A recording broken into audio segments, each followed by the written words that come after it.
Okay, cool.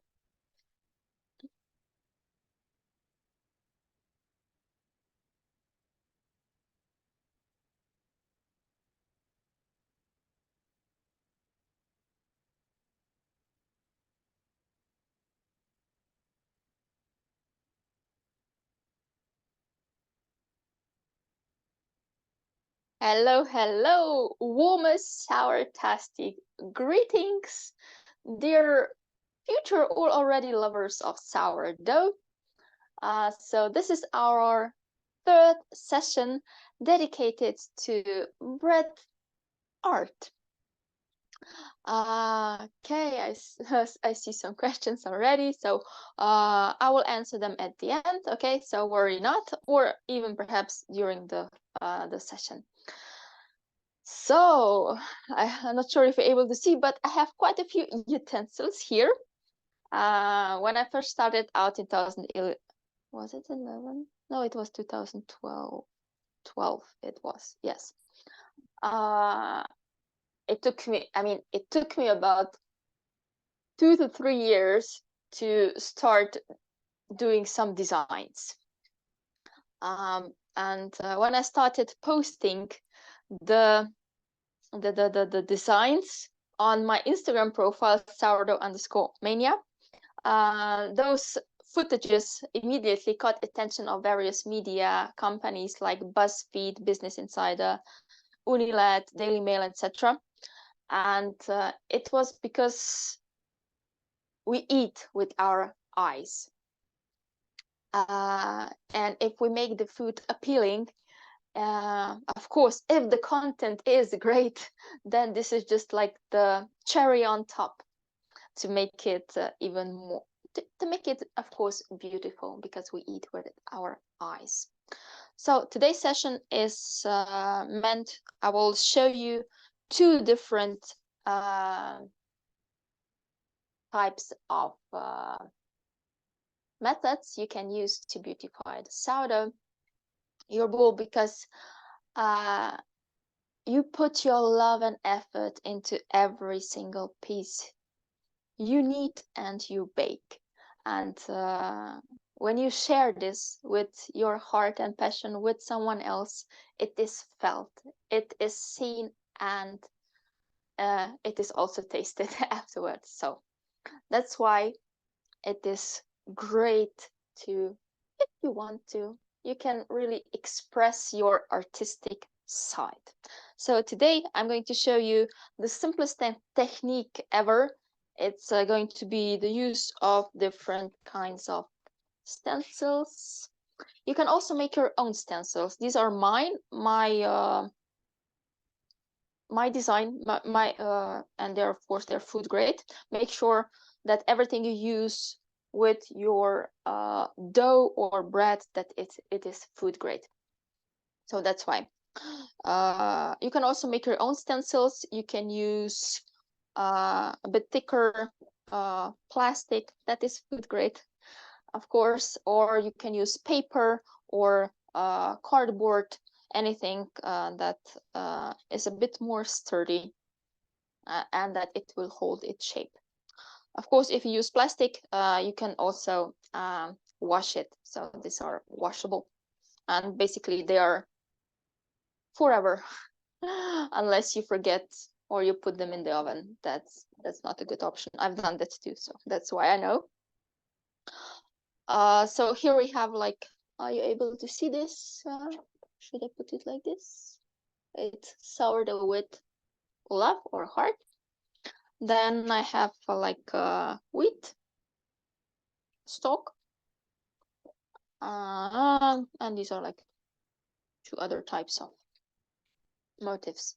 So I have 3 pieces of dough ready, and I will one of the doughs is the one we mixed on Wednesday, and I shaped it yesterday, and we're going to bake it today. So you see that you can basically leave the dough a while in the fridge. However, the longer it is in the fridge, the dough will get it will get nicely fermented, and it will get a nice aroma, and of course consequently it will also be a little bit more fermented, sourish. Okay, so definitely you can make a loaf also that is suitable for sandwiches. I would perhaps lower the hydration a bit, and I wouldn't have the big bubbles. You can also deflatten the dough when you when you shape the dough. So you will get a more uniform structure. Okay. Let me just take the doughs out. Okay. I have 3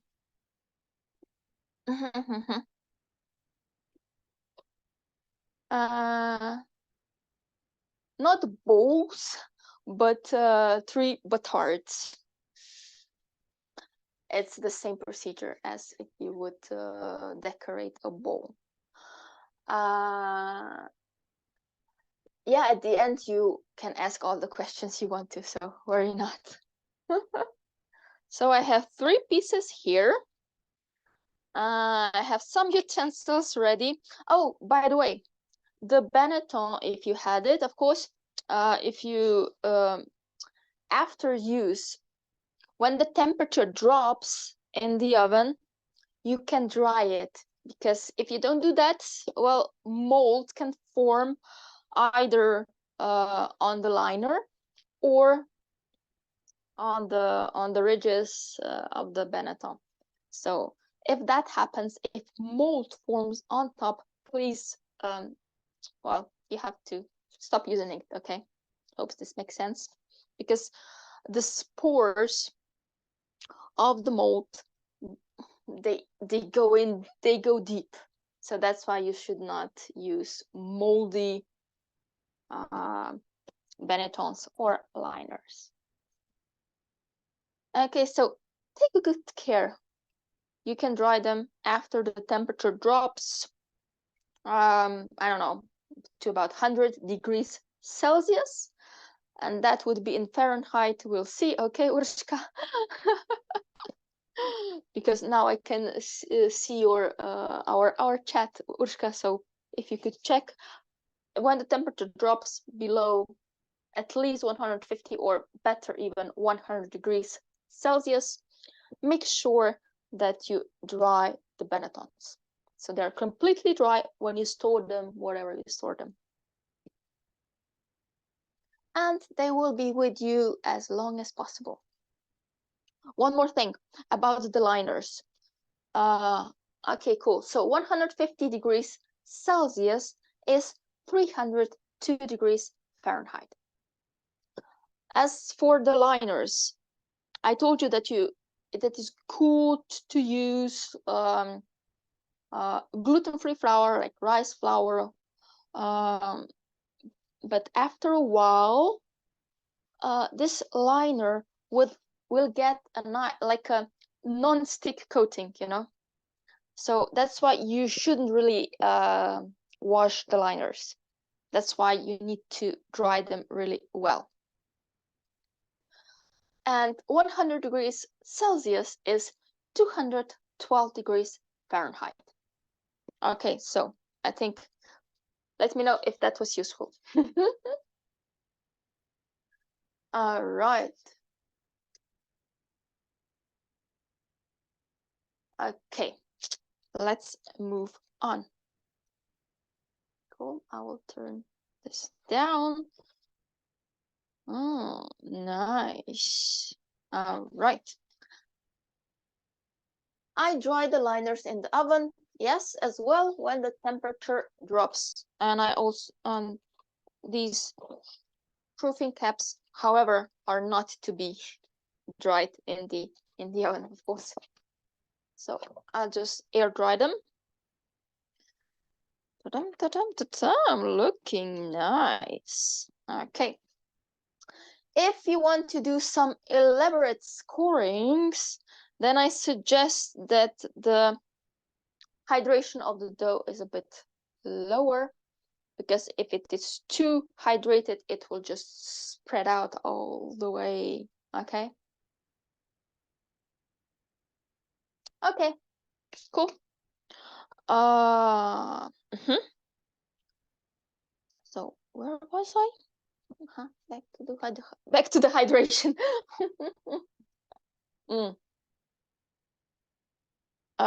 For stenciling, you can use high hydration dough. That's cool. And I also like to put the dough in the fridge for at least an hour, or even better 2, or even better overnight if you want to do the scoring, like more intrinsic designs, etc. Oh, I need some flour.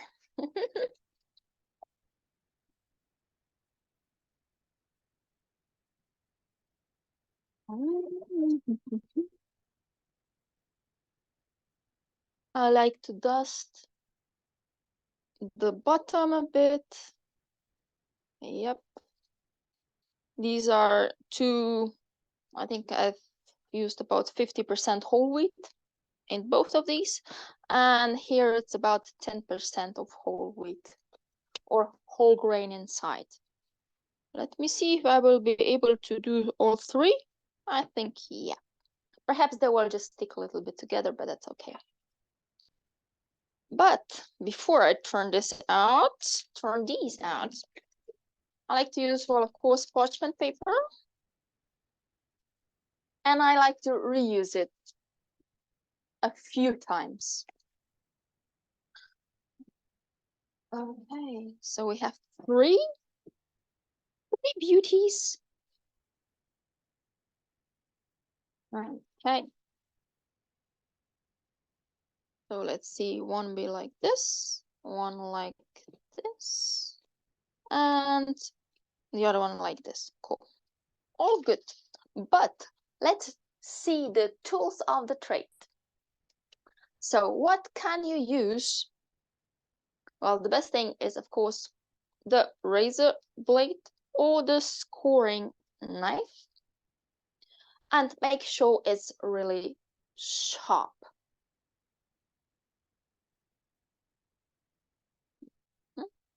And make sure you take the razor all the way out, because you need quite some well, long blade. And be mindful because it's sharp. Right. And from time to time, do exchange the blade because they do tend to get quite dull. One of my tricks is to mark the edges with a like a felt tip pen. Okay, so mark the edge that you're using. I mean, not that you have used, like that. Okay, then you have 4 edges, so you can switch the blade also around. Okay, it's good to have a holder for the blade, because otherwise you might get cut. I've done that when I just held the razor blade in my hand, so that's why that's not the best option. Another thing you can use are some nice scissors, fine scissors to make nice cuts. You know, like a crocodile tail or a dragon tail, or just like some, you'll see. So what else? I like to use tea strainers. These are really handy. And also along a toothpick. It's not actually a toothpick. It's like a, how do you call this? Spear. Okay. You can use this one to draw the designs you want to score. What else? The tools of the trade. You know, actually, my last book, the third one, it's called The Bread Art, and it has won the best cookbook in the world. So it's totally devoted to bread art and all the different kinds of natural, because I only use natural ingredients that you can use for making the bread beautiful. because delicious it already is on its own. Okay. Ah, yeah, the wooden skewer. Thank you. What you can use to sprinkle the surface is either flour. I have here some turmeric, which will add a really nice color, or some cocoa powder. This one is truly dark. Any other types of natural colorings? Of course, if you're not into that natural, you can also use different kinds of artificial food coloring in powder form or in gel form. You can mix them and so on. So what I like to do first is to stencil the dough first, and then I do the scoring, because these three will go into the oven simultaneously. And if I score too fast and then I do the stenciling, when you score the dough, you need to put it in the oven as soon as possible, because imagine it's like a balloon. The dough is a balloon, and you cut that balloon, and of course it will start to deflate. The dough won't deflate as fast as a balloon, but I think you get the meaning. You get the point. So that's why I will first do the stenciling, and I will show you two types of stenciling. One is with one color, and the other one will be with two colors. Looking nice. I'll just take this one here.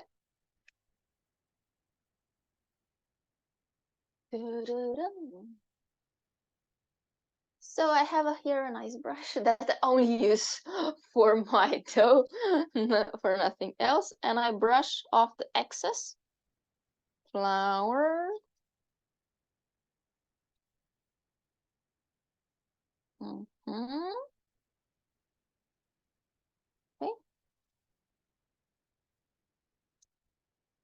And it's here. If you will spray the dough a little bit, the flour will stick better. So, but don't overdo it, okay? Just a little bit will do its trick. So let me use this one first.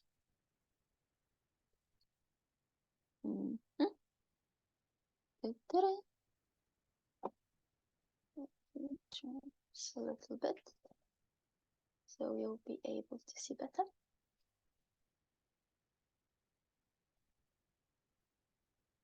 I will use just plain white flour. And then you just, that's why these tea strainers are so cool. You just tap. Don't overdo it, you know, because otherwise the motif won't be as sharp.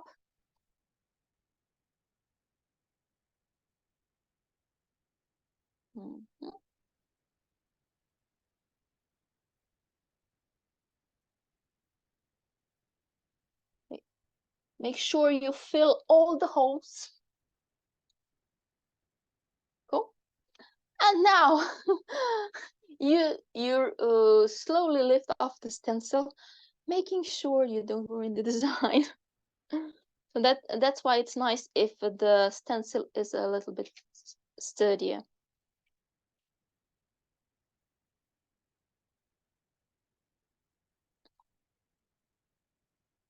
Okay. All right. Everything is white. Let's see if this will work. Okay. Can you see? Yeah, I think it's possible to see. So this is the stencil I used, and I dusted it with flour. Okay, cool. Thank you. The visibility is great then. Cool. As I told you, I will leave this now, and I will go to the next loaf, where you can buy the stencils. You can buy the stencils in the online shop. It's either on the Sourdough Mania, but Chert, I know you're from Slovenia. You find them also in my on Drozomania Picassi. There is a set of 6. So here I will do 2 colors. I will also remove a little bit of this one. You know, bread is the best gift because no one ever gets tired of it. The dust doesn't gather on it. And I mean, people, we just love it's the homemade bread is like it brings a true feeling of home. All right, let's do the second one. Don't overdo. Okay, nice. These will be presents for tomorrow. So yeah, and here I'm going to do a 2-colored one. So first, I'm gonna do a white one, and then I'm going to switch a little bit, and I'm going to do probably the black one. Yeah. So you get like a nice shadow. Well, then I should perhaps first do the black one. Do the black one first. Okay, we'll do the black one. Okay.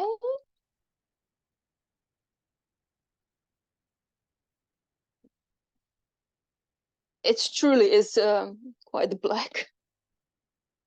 Then you have to clean your hands afterwards. It's like it's Dutch process, I think. It's called Dutch process. Okay, let's see how this works.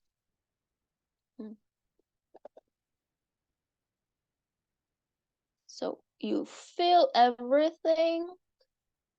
Yep.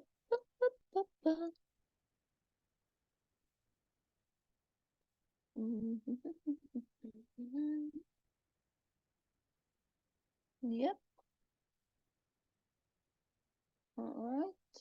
Then you wash the hands.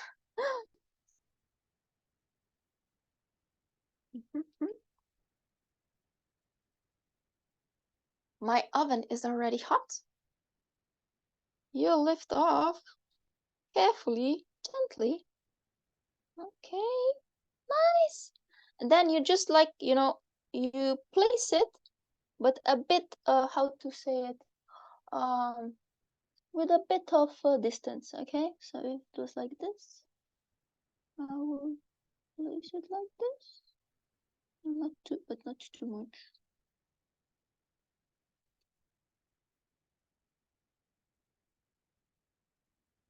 Like this. Yeah. Okay. This is dark cocoa powder. It's called the Dutch process.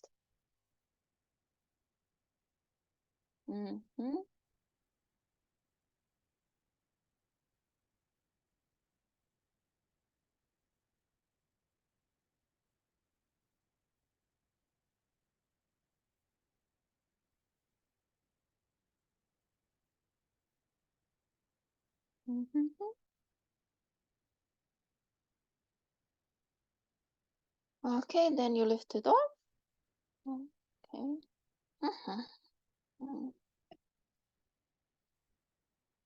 And you get like let me just show you.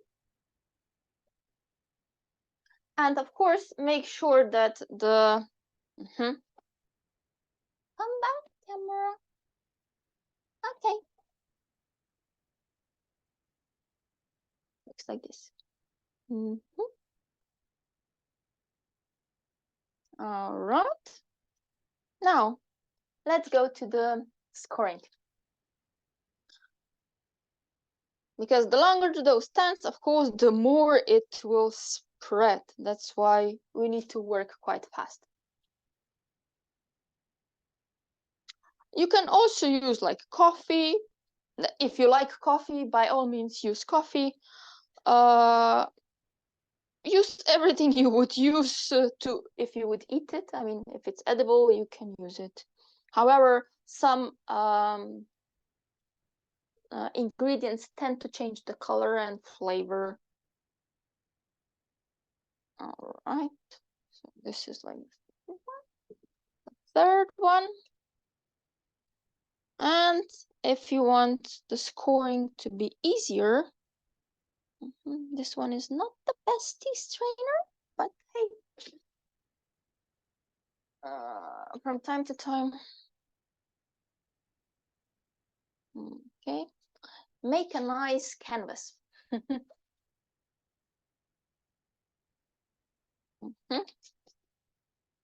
So I will do some intrinsic designs first, some smaller ones, and at the end you do a deep one because you want to prevent the small ones from bursting, because when the dough proofs, carbon dioxide is formed during the fermentation, and if you don't cut the dough, it will explode at its weakest point.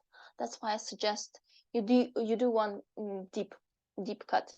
However, if the dough is overproofed, you can stencil it, but don't score it, because when the structure is so weakened, the dough will just collapse. Or you can do the focaccia. Focaccia is always a great option. So when you do the small intrinsic scores, do super shallow cuts. Okay, like a millimeter or even less, and be fast. Don't be afraid to cut the dough.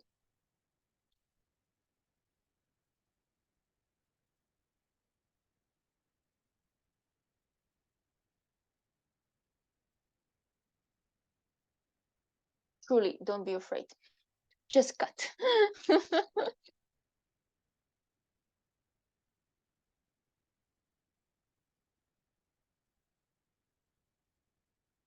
I'm gonna do a few wheat stalks. So these cuts are really shallow. And it's good if you, as I told you, to cool the dough. Some even put it in the freezer.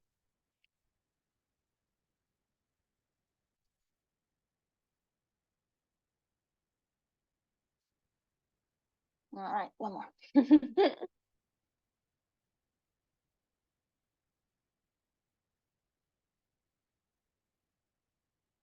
All right. And then I will just do like a very shallow cut for the stalks. Like just, you could also use a wooden skewer and just mark this like slightly.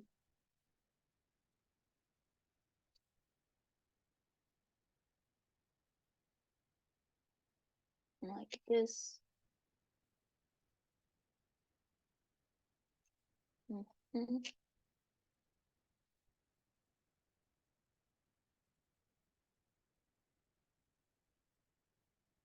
And the last one, this. All right. Want to see up close? Let's see if the camera will hold. Okay. Can you see? So there's like 5 wheat stalks.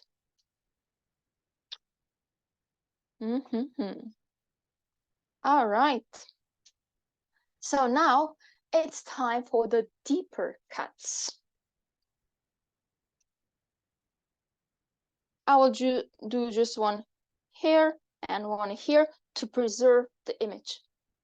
And this one I will probably do like this one, like here, and this one here. And if these are like the small cuts are like 90 degrees, the deeper ones are like 35 degrees, but not Celsius. Okay, so I cut these and I put them immediately into the oven so they can bake. Be decisive. I can also do it like this, you know. You can also play around, you know, really. Like small cuts so the stalks open up.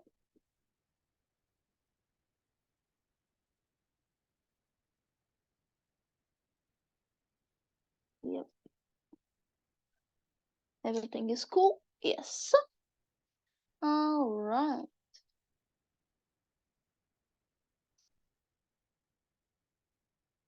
Let me do one picture. Ta-da. Ta-da.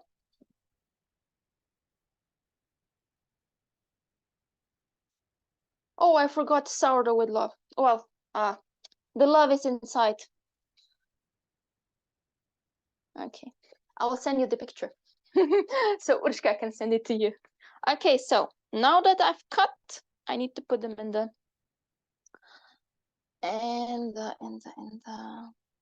oven. Of course, if you remember, how many minutes do we steam?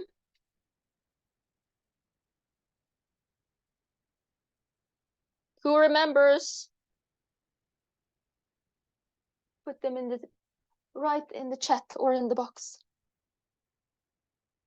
And why do we steam? That's another question.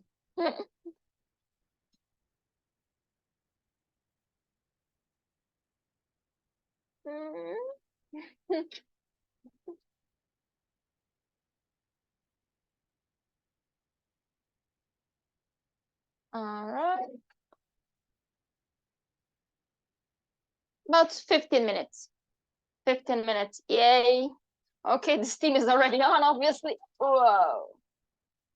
Okay, cool. So 50 minutes with steam.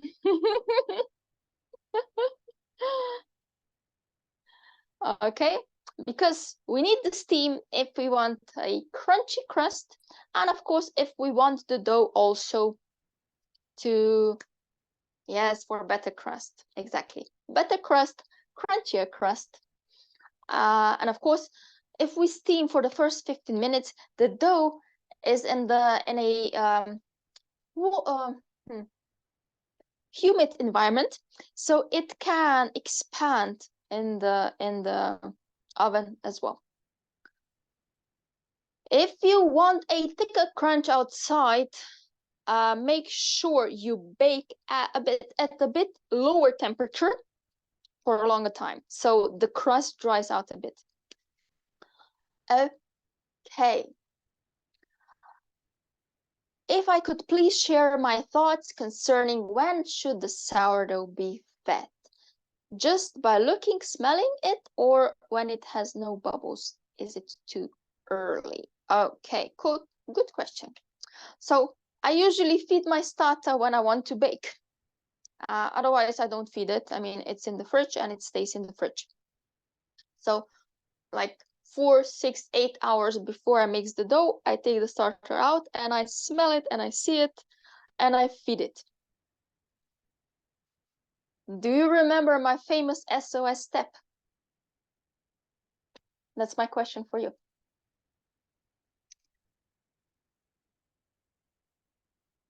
If you haven't baked for a while and the starter is sourish, inactive, no bubbles, and it smells vinegary or even acetone-like, then you need to perform the SOS step. So what is the SOS step? What do you do?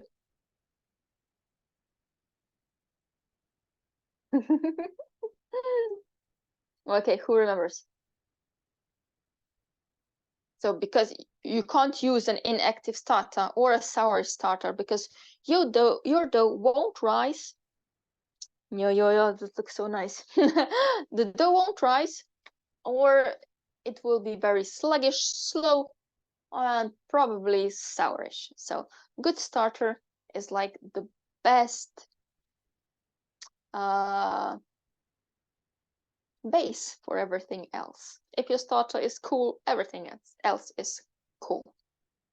Okay, are there any other questions? Let me know. And of course, you need to dry. Yep, keep them coming. I know it's Friday, but I'm sure you have some more questions.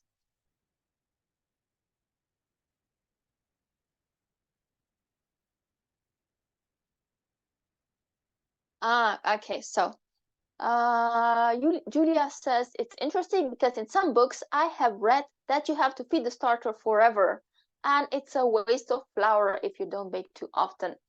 Exactly. That's exactly my point, and also the point of my sourdough simplified method.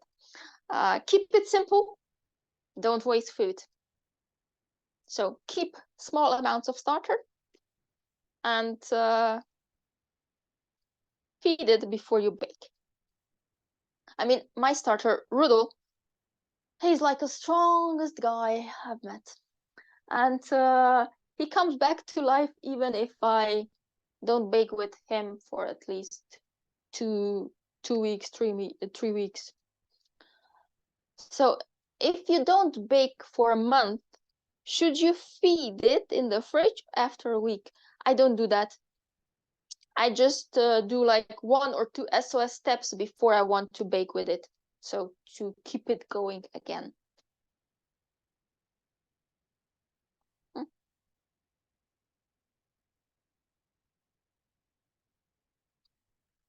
Oh, someone wants to accelerate a bit. So if you forgot taking out the starter from the fridge on time and it isn't active yet enough for making dough, what to do to accelerate it a bit?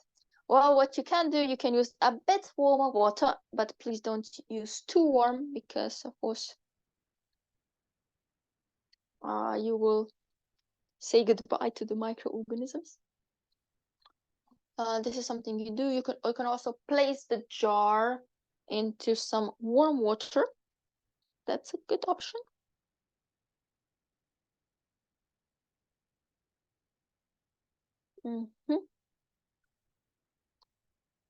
Do I throw away this starter when you feed it? Like, no, I don't throw away my starter. I don't throw away my starter. I never discard. That's something we discussed in the first video. So I mean in the first webinar, I never discard unless I know I haven't baked for a month and the starter is super sourish. Then I will dilute the starter and I will water my plants, or you can put it into compost.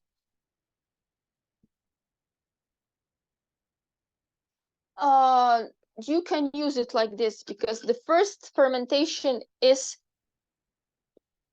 aerobic, so the oxygen, and then after it's anaerobic, so you just keep it closed. It's okay.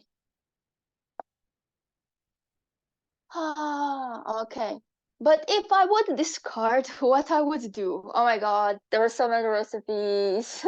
I mean, I even sometimes just feed the starter so I can use it as for the discard recipes.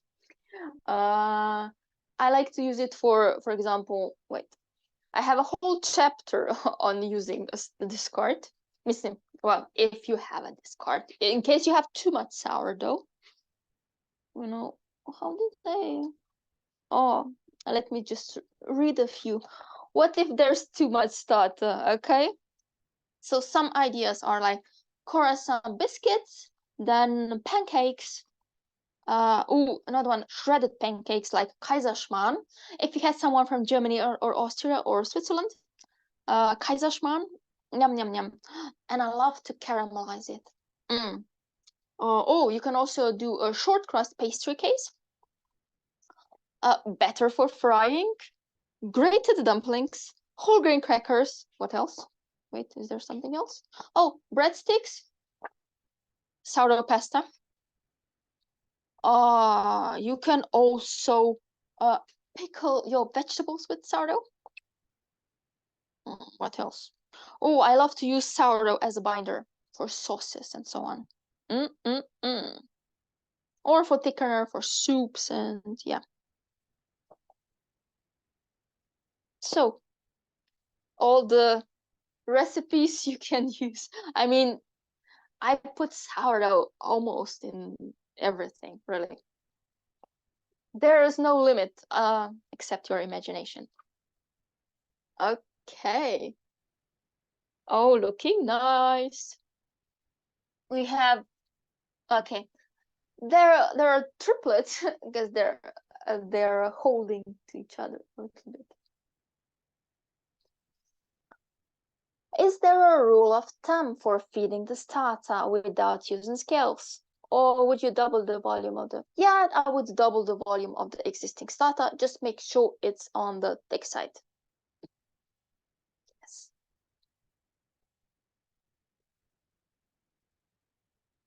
Welcome.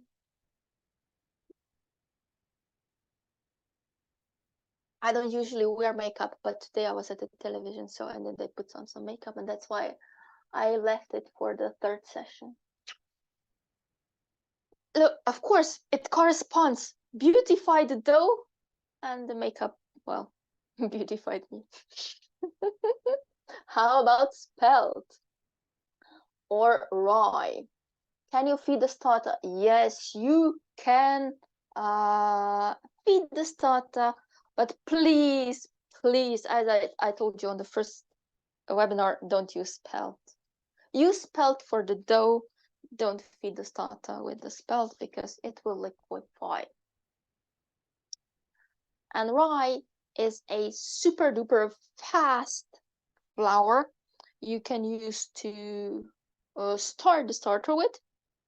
After that, I prefer to use it like with white wheat flour. Okay, imagine we feed the starter on a daily basis, and for instance, on the 5th day, it went too fast and over fermented. What do? You can do the SOS step, and by doing that, you will deacidify it and multiply the good wild yeast, because when the fermentation is too fast, goes over, it's over fermented, the acids build up, so the lactic acid and of course the acetic acid build up. And when the environment is too sour, the wild yeast won't perform well. So we need a balance, like in life. So it shouldn't be too sourish, because when the wild yeast don't perform at its best, the dough won't rise well. All right, any special tips if someone gives you the starter or sends it fresh one? Yeah, just use it as soon as possible, or get it started if it's like in a more I don't know, even a more dried state. Okay, just start baking, start using it, because the starter loves to be used. The more we use it, the better it thrives.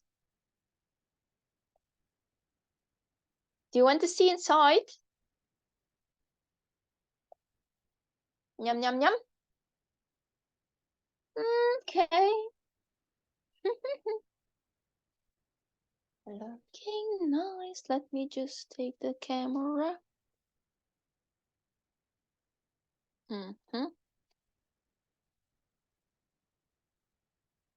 Let's have a look inside. Will you hold? You? No. So you see, the stalks opened up and they hold well because I did those, it's called safety cuts, the deeper ones. And then we have the other two, and you can also see that at the back where I cut in the middle of the stalks, they opened up, and you see the big cuts there and there. Okay, I love to do like how you call it, time lapses when the dough is baking. So now we have the third burst of steam. Okay, let me just come back. Oh. Okay, so as for the designs, okay, let me answer this one first. Okay, can you tell something about different types of flour? Type 500, type 100, 1200. Yeah, the English, the American and the English names, or even the French names for flowers or grades of flowers are different. For example, French have like T45, T65, which is basically quite the same as we have here in Slovenia, just without 10 at the end. In America and UK, you have like all-purpose flour, which is meant to be used for all kinds of, well, all purposes. Then we have like the pastry flour, which is used for like sponge cakes, biscuits, etc. Then you have bread flour, which is usually a stronger type of flour with more gluten inside, because, well, but basically, you can make bread with any kind of flour. Perhaps you just need to adjust the water content, because the higher the gluten, the higher the protein content, usually the better it is for the dough, and it can take more water. So T500 or T45, this just means that the flour is more refined. The higher the number, more of the grain is inside. Hope this makes sense. More nutrients, more fiber, etc. Okay. The type 0 Manitoba flour is very finely milled. It's from the center of the grain, usually mostly starches, and good gluten, usually. So, but make sure to test the flour. Okay, back to the art. So, what were some of the special designs I did? I mean, I don't sell bread. You can't buy my bread, but I can gift. I gift my bowls and batards as presents. And if you're on Instagram, you can find the profile there, so sourdough_mania, and you will find there all different types of videos of scoring designs I've made.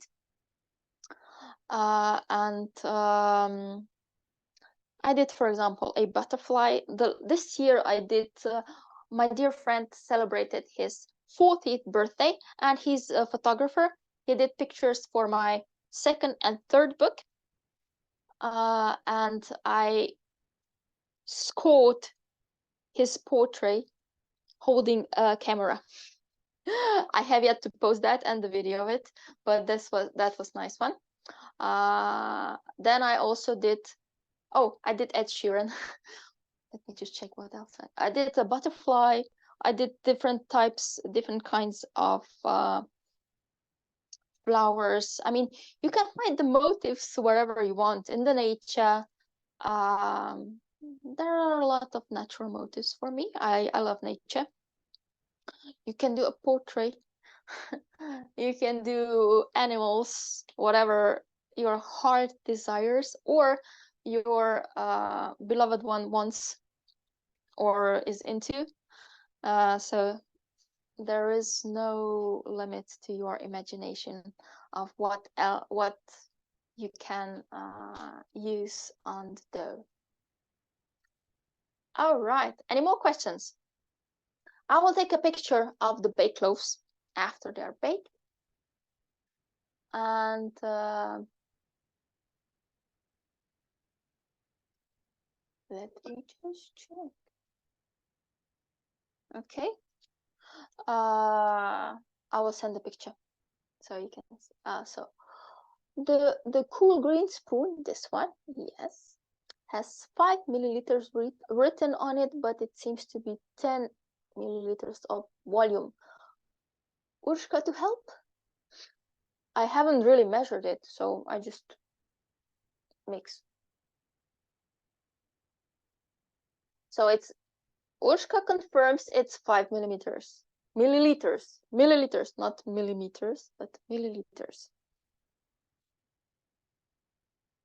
So yeah, I suggest you use a scale if you want to. If you don't use a scale, just make sure that the starter is thick. All right. So now, after the 15 minutes, the dough starts to color and the skin sets and starts to form the crust. So, if there are no further questions, we meet again on Monday and we're gonna talk about all things sweet and sourdough. Well, by the way, I'm going to make some sweet dough for tomorrow because I'm making vegan cinnamon rolls. So that's my, after we're done here, I'm gonna mix cinnamon rolls, the dough. So thank you so much. Enjoy the weekend. And of course, let's make the world a better place together with sourdough. Ciao. Thank you very much. Enjoy.